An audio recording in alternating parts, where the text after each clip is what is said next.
नमस्कार मेरे प्यारे बच्चों, गार्जियंस।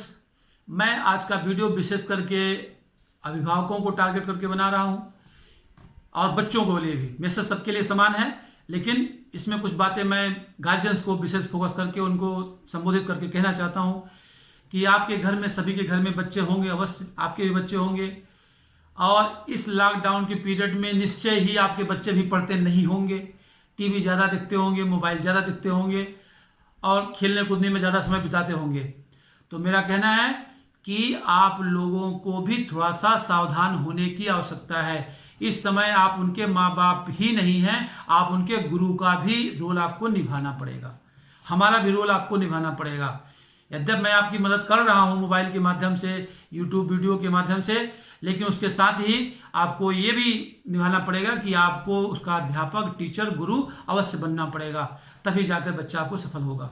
उसके लिए थोड़ी सी दिनचर्या व्यवस्थित करें। सुबह उठने का टाइम, सोने का टाइम और बीच में पढ़ने का टाइम आप बनाइए। एक बच्चों के साथ बैठ करके डिस्कस करके एक समय सारणी बनाइए कि सुबह उठने के बाद कितना देर नहाने धोने, व्यायाम करने में, व्यायाम अवश्य करना है हमको फिट रहने के लिए, थोड़ा सा ध्यान और योगा भी करना है मानसिक रूप से मजबूत रहने के लिए, चित्त को एकाग्र करना है ताकि ध्यान से वो संभव हो सकता है। और समय सारणी बना करके बच्चों को पढ़ाइए। आप इस समय पूरे टाइम घर पे हो, बच्चों के साथ इतने दिन समय नहीं था, नहीं आप समय दिए, कोई बात नहीं था। आज मौका मिला है तो आज इस मौके को बनाते क्यों नहीं हो? आज इस मौके का पूरा लाभ क्यों नहीं उठाते? आज बच्चे को ऐसा क्यों नहीं एहसास कराते हो कि हम आपके पिता हैं, हम आपके माँ हैं, आप मेरे साथ चलो बेटा पढ़ो, हमको थोड़ा सुनाओ पढ़ करके। छोटा बच्चा हो, बड़ा बच्चा हो, बड़े बच्चों को भी जरूरत है स्नेह की और प्रेम की। ये मत समझिए कि बच्चा हाई स्कूल में है, इंटर में है, बीए में है तो उसको अपने माँ बाप के स्नेह की और प्रेम की आवश्यकता नहीं है, उसको भी जरूरत है। ये हमारे आप में समझने का कभी कभी भ्रम हो जाता है कि बच्चे बड़े हो गए तो हम उनको स्वविवेक पे छोड़ देते हैं, उसको सारा डिसीजन खुद से लेने देते हैं। बच्चा कितना भी है, बच्चा भी नादान है, वो भी उसके राह में अनुभव की कमी है, उसके डिसीजन लेने में कुछ त्रुटियां हो सकती हैं। तो आपको कदम कदम पे उसका एक दोस्त की तरह साथ देना चाहिए। कौटिल्य ने भी कहा है कि बच्चे को 5 साल तक एकदम प्यार से पालना चाहिए और अगले 5 साल तक, यानी 5 साल के बाद अगले 5 साल तक अनुशासन के साथ में, सख्त कड़े अनुशासन के साथ में, और उसके बाद 5 साल में पिता को मित्रवत व्यवहार करना चाहिए। यानी बच्चा जब किशोरावस्था में पहुंच जाता है, 14, 15, 16, 17 की अवस्था में आता है, तब पिता को एक दोस्त की तरफ अपने बच्चे के साथ व्यवहार करना चाहिए। क्यों कहा? बहुत बुद्धिजीवी लोग थे कि बच्चे को उस समय एक मित्रवत सहयोग की आवश्यकता पड़ती है। उसके सामने नई नई चुनौतियां आती हैं, नई नई परिस्थितियां आती हैं, वो समझ नहीं पाता बहुत बार कि क्या करे क्या ना करे। और अगर आपके साथ में उसका दोस्ताना व्यवहार नहीं है, आपने खुल के कभी उससे बात नहीं किया है, कभी खुलकर उसको बोलने का मौका नहीं दिया है, हमेशा आपसे डरता रहता है या आप हमेशा उससे दूर रहते हैं, वो आपसे हमेशा दूर रहता है, तो बच्चे से आपका कम्युनिकेशन नहीं हो पा रहा, बातचीत नहीं हो पा रही है, तो बच्चा आपसे निसंदेह दूर रहेगा और आपकी कमी वो पूरा कहाँ करेगा? टीवी और मोबाइल से करेगा। और टीवी और मोबाइल में कितनी गंदी गंदी चीज़ें भी दिखाई जाती हैं, कितने गलत संदेश दिए जाते हैं, तमाम तरीके की अफवाहें, अनर्गल बातें होती हैं। तो बच्चा एक तो अच्छी बात सीखेगा और उसके साथ में सैकड़ों गलत बातें सीख लेगा, और सिर्फ एक छोटी सी हमारी लापरवाही की वजह से। तो मैं प्यारे अभिभावकों, हमारे जो भी बड़े बुजुर्ग हैं, मेरा आपसे बहुत विनम्र अनुरोध है कि आप अपने बच्चों को एकदम फ्री मत छूट दीजिए। उनके साथ में थोड़ा सा बैठिए, आधे घंटे 20 मिनट। बड़ा बच्चा है तो बहुत ज़्यादा बैठने की जरूरत नहीं है कि आप 2-4 घंटे साथ में बैठिए, लेकिन आधे घंटे 20 मिनट उसका हाल चाल जरूर लीजिए। उससे पूछे जरूर कि बेटा क्या चल रहा है, क्या पढ़ रहे हो, कैसी तैयारी चल रही है, तुमको आगे जीवन में क्या करना है, क्या बनना है, डॉक्टर बनना है, इंजीनियर बनना है, वकील बनना है, जज बनना है, आईएएस बनना है, पीएस बनना है, पुलिस बनना है, मिलिट्री में बनना है, बैंक में जाना है, रेलवे में जाना है, क्या करना है। थोड़ा उसको राय लीजिए, उसको पूछिए, उसको समझिए और उसके हिसाब से उसकी परवरिश करने की व्यवस्था भी करिए। पढ़ाई लिखाई का उस हिसाब से व्यवस्था करिए। आपको जहाँ दिक्कत समझ में आती है, हमसे गाइड करिए, हमसे संपर्क करिए, हम आपको पूरी मदद करेंगे। और भी तमाम आपके संगी दोस्त होंगे, उनसे मदद लीजिए। जो बच्चा अगर डॉक्टरी की पढ़ाई करना चाहता है, उसको जबरदस्ती इंजीनियर बनाने की कोशिश मत करिएगा। जो इंजीनियर बनना चाहता है, उसको जबरदस्ती डॉक्टर बनाने की कोशिश मत करिएगा। जिसको मिलिट्री में जाने का शौक होगा, उसको वकील बनाने की कोशिश मत करिएगा। और जिसको जज और वकील बनने की ख्वाहिश होगी उसको आप लोग नौकरी में क्लर्क और चपरासी बनाने की कोशिश मत करिएगा और मास्टर बनाने की कोशिश मत। जिस बच्चे का मास्टरी में इंटरेस्ट होगा, टीचिंग में इंटरेस्ट होगा, पढ़ाने का इंटरेस्ट होगा, उसको आप जाकर के दूसरे काम में मत लगाइएगा। जो बच्चे का आपका इंटरेस्ट हो, जो उसकी रुचि हो, जो उसका दिली इच्छा करती हो, आप उसी की शिक्षा दीजिए। और मैं आपको इस समय जो युग चल रहा है उस समय किसी भी कैरियर का कोई भी फील्ड मतलब कि स्कोप की कमी नहीं है, उसके बढ़ने की तरक्की करने की कमी नहीं है। हर फील्ड में कैरियर है। आप यहाँ तक कि बच्चा अगर कार्टून बनाने में एक्सपर्ट हो गया, चित्रकारी करने में एक्सपर्ट हो गया, उसका भी अच्छा मार्केट है। गाने में अच्छा है तो गाने का भी अच्छा मार्केट है। खेलने में एक्सपर्ट है तो खेलने का भी अच्छा स्कोप है, अच्छा कैरियर है। यानी आप किसी भी फील्ड में जाता है बच्चा, अगर उसको बैंकिंग का काम अच्छा लगता है तो बैंकिंग में भी अच्छा कैरियर है। आप बच्चे को कभी भी अपने विचारों से लादिए मत, उसको मजबूर मत करिए कि आपकी इच्छा है कि वो डॉक्टर बने तो आप डॉक्टर बनाइए। उसका इंटरेस्ट है कि हमको आईएएस बनना है तो आईएएस की तैयारी करवाइए, पीसीएस बनना है तो पीसीएस तैयारी कराइए। यानी जिसमें उसका इंटरेस्ट हो उसकी आप तैयारी करवाइए, उसको थोड़ा सहयोग करिए, थोड़ा सपोर्ट दीजिए। और मैं एक बहुत बड़ी बात कहूंगा, कुछ ऐसे अभिभावक भी होंगे जो मेरे वीडियो को सुन रहे हो, देख रहे हो, कि जिसके पास आर्थिक समस्या हो, उनको लगता है कि बच्चे को आप तैयारी नहीं करा सकते हो, पढ़ाई लिखाई में खर्चा देने की आपको दिक्कतें होंगी। तो मैं आपसे बहुत विनम्र अनुरोध करूंगा और ये अपेक्षा करूंगा कि आप कभी भी बच्चे के सामने अपनी असफलता जाहिर मत करिए, मजबूरी जाहिर मत करिए, बल्कि उसको हौसला दीजिए। हौसला दीजिए कि बेटा तुम कर सकते हो, तुम्हारे अंदर वो जज्बा है, तुम्हारे अंदर वो ताकत है और तुम चाहो तो अपना खर्चा खुद भी निकाल सकते हो। एक स्टूडेंट्स के लिए बहुत सिंपल तरीका है, जो बच्चे बाहर पढ़ने जाते हैं उनको खर्चे की दिक्कत होती है, कभी कभी घर वाले सपोर्ट नहीं कर पाते हैं, तो उनसे मेरा कहना है कि वो अपने बच्चे को ये बोलें कि तुम बच्चा कुछ मत कर सकते हो तो कम से कम 2 घंटे 3 घंटे जो तुम इधर उधर बिताओगे, तुम किसी को ट्यूशन पढ़ा लेना, कोचिंग पढ़ा लेना।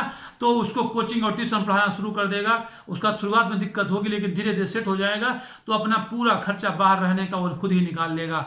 कुछ दिन आप परिश्रम करिए, त्याग करिए। अभी से आप थोड़ा सा बचाना शुरू करेंगे, पैसे की बचत करना शुरू करेंगे, थोड़ा बच्चे के भविष्य की लेकर चिंता करेंगे। उसको आगे हमको इलाहाबाद पढ़ाना है, दिल्ली भेजना है, दिल्ली पढ़ाना है, कोचिंग करानी है, तो आज से तैयारी शुरू करेंगे तो आपको उतनी समस्या नहीं होगी। लेकिन जब बच्चा तैयार हो गया, कल उसको जाने की तैयारी समय आ गया इलाहाबाद और दिल्ली भेजने का, तब आप अगर तैयारी करने में जुटेंगे तब आप निश्चित ही परेशान होकर रह जाएंगे। सक्षम है तो कोई बात नहीं है, कुछ भी कर सकते हैं। लेकिन जो बच्चे थोड़ा सा गार्जियन कमजोर हैं, आज से ही परिश्रम करना शुरू करें, आज से ही अपने बच्चे का भविष्य बनाना शुरू करें, आज से ही बच्चों का सपना पूरा करना शुरू करें। बच्चा तो सपना पूरा करेगा 10 साल 15 साल 20 साल के बाद, लेकिन आज से ही आपके बच्चे के सपने की बुनियाद रखनी पड़ेगी। एक एक ईंट पत्थर जोड़ना पड़ेगा, गारा सीमेंट रखना पड़ेगा, और तभी बच्चा जाके आपका वो भविष्य में अपने सपनों का महल बना पाएगा। बुनियाद बना के आप दोगे तब वो महल खड़ा करेगा, बुनियाद आप बना के नहीं दोगे तो महल कभी नहीं खड़ा कर पाएगा। आप थोड़ा सा त्याग करिए, परिश्रम करिए, अपनी इनकम बढ़ाने का स्रोत देखिए, कहां से आपकी इनकम बढ़ सकती है, कहां से आपकी फिजूल खर्ची रुक सकती है। आपके फालतू खर्चे हो, गुटखा पान सुर्ती सपाई, गुटखा दारू पीने की आदत हो, उसको कंट्रोल करिए, उसको बचाइए, उसमें से पैसे काट करके जमा करना शुरू करिए। और मैं समझता हूं कि अगर आप आज से कोशिश करना शुरू करेंगे तो बच्चा 5 साल 4 साल 6 साल 8 साल के बाद जब उसको इलाहाबाद पढ़ाना होगा, आपको दिल्ली पढ़ाना होगा आपको, तो उतनी दिक्कतें नहीं आएंगी जबकि आप बिना तैयारी के जैसे समस्याएं आती हैं।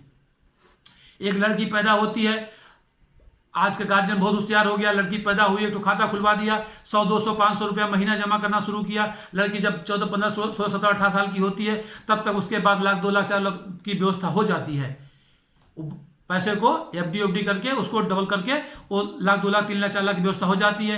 अब अगर 2-4 लाख की व्यवस्था उसके पास है तो 2-4 लाख कहीं से व्यवस्था करके, किसी से कर्ज ऋण लेकर के थोड़ा सा और कहीं व्यवस्था करके, नात रिश्तेदारी मिले करके उसकी शादी अच्छे से कर सकता है।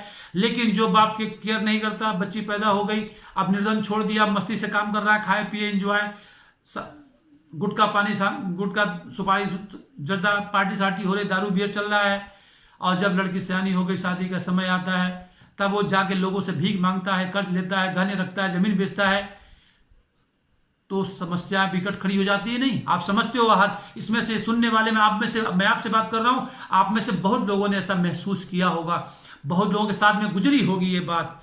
तो आज से सतर्क हो जाइए मेरे प्यारे दोस्तों, भाइयों, बहनों। आप सतर्क हो जाओ और आज से तैयारी शुरू करो अपने बच्चों के पढ़ाने का, करियर करने का, करियर बनाने का, बच्चियों की शादी की तैयारी, पढ़ाने की तैयारी। और बच्चियों की सिर्फ शादी के लिए तैयारी मत करना, बच्चियों की पढ़ाने की भी तैयारी करना। बच्चियां भी किसी मामले में बच्चों से कम नहीं हैं। अगर आप उनको मौका देंगे, अच्छे से पढ़ाई परवरिश कराएंगे, तो हो सकता है कि लड़कों से पहले लड़कियों की ही नौकरी लग जाए। तो आप कभी भी किसी को कम आंक के मत चलिए, पूरी तैयारी करिए, थोड़ा सा प्लानिंग करिए, थोड़ी सी अपने पैसे की बचाव करिए और थोड़ा सा अपना इनकम बढ़ाने का प्रयास करिए। तो निश्चय ही आप जो चाहते हैं, आपका बच्चा जो चाहता है, आप उसको दे पाओगे और अपने सपनों का, अपने बच्चों का भविष्य करियर बना सकते हो। और अगर आपने आज चूक कर दिया तो कल को भी आपको पछताना पड़ेगा। और ये लॉकडाउन का सबसे अच्छा गोल्डन मौका यही है कि आप अपने पूरे विचारों का, अपने पूरे जीवन का कैलकुलेशन कर डालिए, पूरा एकदम खोल करके जिंदगी के पन्ने पन्ने पूरा पढ़ डालिए और एक बिल्कुल नए सिरे से उसको सजो करके रख दीजिए, व्यवस्थित करके रख दीजिए। अपना ही नहीं, अपने बच्चों का भी। जो माँ बाप अपने बच्चों के भविष्य की चिंता नहीं करता, उसका बच्चा बड़ा होकर के अपने माँ बाप को हमेशा गाली देता है। वो स्पष्ट गाली न होकर किसी न किसी रूप में उसको कोसता है और तब माँ बाप को बुरा लगता है कि मेरा बच्चा, मेरा बेटा मुझे ही अपशब्द कर रहा है, मुझे बस मतलब कि उल्टा सीधा बोल रहा है। अब आप शायद इस चीज को कभी समझ नहीं पाते उस समय कि इसके अंदर जो यह समस्या उत्पन्न हुई है, जो आज इसकी ये मानसिक स्थिति हुई है, उसके बीज जाने अनजाने में, इसके बचपन में, इसकी किशोरावस्था में, इसकी युवावस्था में हमने ही बोए थे। जिस दिन इस किसी भी आदमी को ये चीज का एहसास हो जाए कि हमारे बचपन में क्या स्थिति थी, हमारे माँ बाप ने क्या किया, हम आज किस स्थिति में है, और अगर हमने लापरवाही की तो हमारा बच्चा किस स्थिति में होगा, तो आप कभी दोष नहीं दे पाएंगे अपने बच्चे को। आप ज्यादातर गलती अपनी खुद की पाएंगे। तो मेरा आपसे बहुत विनम्र अनुरोध है कि आज ये लॉकडाउन का समय मिला है, इसको रो करके, गा करके, अफसोस करके मत बिताइए। इसमें कुछ अच्छी प्लानिंग करिए, अच्छी एक रणनीति बनाइए अपने जीवन के बारे में, बच्चों के करियर के बारे में, भविष्य के बारे में, पढ़ाई लिखाई के बारे में। और एकदम बिल्कुल हो सके तो लिख करके रख लीजिए कि हमको क्या करना है, कैसे करना है, कहाँ से इनकम बचानी है, कहाँ से इनकम बढ़ानी है। दोनों का प्लान करिए। इनकम बचाना भी जरूरी है और इनकम बढ़ाना भी जरूरी है। अगर आज आप महीने का 5,000, 10,000, 20,000, 50,000 महीना कमा रहे हो, तो कल ये पैसा आपकी जरूरत के हिसाब से कम पड़ जाएगा। तो इनकम बढ़ाने की भी कोशिश करनी है और खर्चा घटाने की भी कोशिश करनी है। सेविंग करना भी जरूरी है, तो सेविंग भी करना है और इनकम भी बढ़ाना है। और इसके लिए आप प्रयास करेंगे तो आपको निश्चित ही रास्ते मिलेंगे। हमारा मस्तिष्क जो है ना, वो बहुत विचित्र है। हम जो सोचते हैं उसी का हमको सोल्यूशन वो 1000 ठो देता है।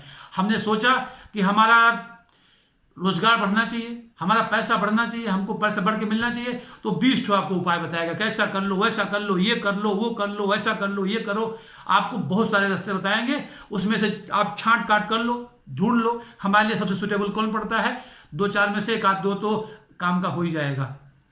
और उल्टा हमने सोचा कि अरे यार बड़ी समस्या है, बड़ा इस समय त्राही मची है, रोजगार बंद चल रहा है, नौकरी से निकाले जा रहे हैं, व्यापार ठप चल रहा है, पैसा जो जमा रखा था वो भी खर्चा हो जा रहा है, तो आपको और ज्यादा समस्या गिनाएगा। ये बेटा ये तो नहीं है, आने वाले 5-6 साल अगर 5 महीने 4 महीने और लॉकडाउन अगर आप भीख मांगोगे, जमीन पे आ जाओगे, घर बेचना पड़ेगा, जमीन बेचना पड़ेगा, आपको और ज्यादा डराएगा वो।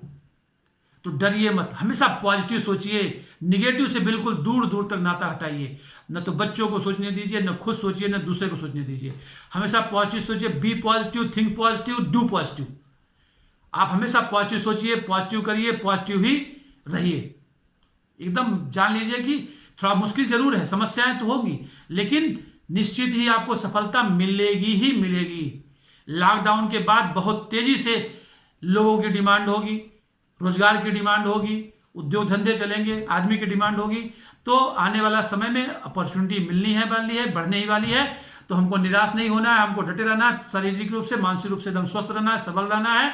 और अगर लगता है कि मेरा वीडियो आपको थोड़ा सा भी उत्साह दे सकता है, थोड़ा सा भी आपको एनर्जी दिया होगा, तो मैं मांग चलता हूं कि दूसरे को भी उत्साह देगा और अपना ये उत्साह दूसरों को भी ट्रांसफर करिए। मेरा वीडियो दूसरों को भी शेयर करिए, मेरा चैनल सब्सक्राइब करिए, उसको भी बोलिए चैनल सब्सक्राइब करने को, और बेल आइकन हिट कर लीजिए तो आपको सबसे पहले घंटी लगेगी। और जरा सा भी अगर आपको उत्साह बढ़ा हो, मेरी बात से आपको लगा हो कि मैं सही बोला हूं, आपको कुछ इससे प्रोत्साहन मिला होगा, तो एक बार थैंक्स कर दीजिएगा, मेरा लाइक कर दीजिएगा वीडियो, बहुत बहुत धन्यवाद। अगली वीडियो में आपके साथ में फिर मिलूंगा एक नए विषय पे, नए उत्साह के साथ में। मैं रेगुलर वीडियो बना रहा हूँ, आपको कोशिश करूंगा कि नई नई चीज़ें ला के दे सकूँ। धन्यवाद।